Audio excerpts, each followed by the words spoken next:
Mainit, mainit.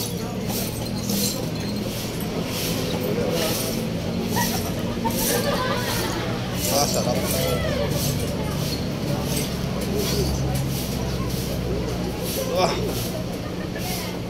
3 rice agad ah.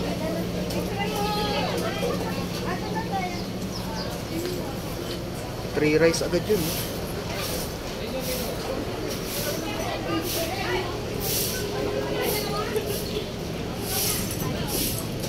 Magkano sahod nyo, kuya? Ha? Minimum. Ah, minimum. Ilan na kayong taon dito? Ilan na kayo? 10 lang yata sir. 10 sa gabi? Umaga ba? 10 sa umaga? Paggabi 12. Ah, okay. So, ayan. So, ang tawan ngayon, di ba to? Umaga 10, gabi 12. Nag-iba na. Oh, ayan oh. Arawan pa rin sahod ko yan oh. Araw yan, arawan pa rin ang sahod dito kay Diwata. Ayan. Maganda yung arawan no? Para ano, yung kuha mo agad sahod mo, no?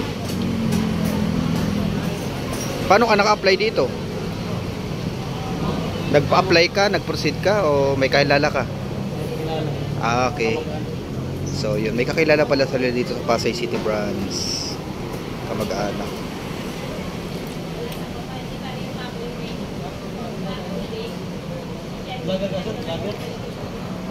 Kunyari lang.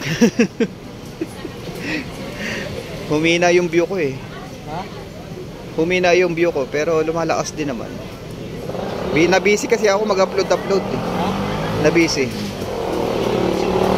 Oo. Pukusan mo yan. Ha? Pag napukusan mo yan, marami din yan. Oo. Parang libangan mo lang, di ba? Oo.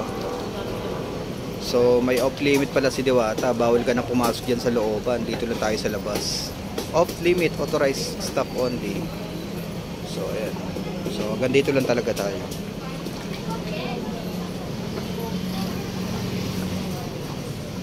Nakakailang kaldero ka niyan? Pag ikaw naka-duty. So rotation lang kami sir, depende. ha? Rotation lang kami. Rotation? Bukas, ano siya.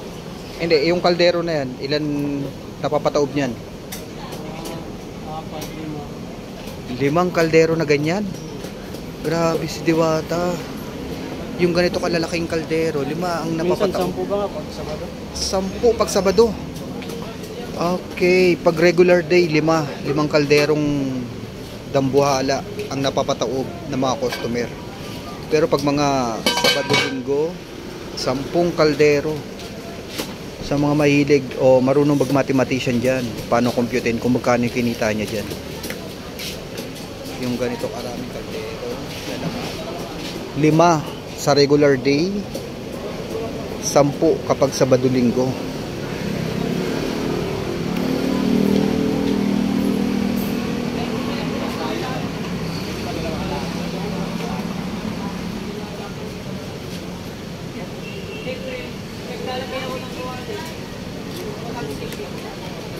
Yan ang mga biker oh.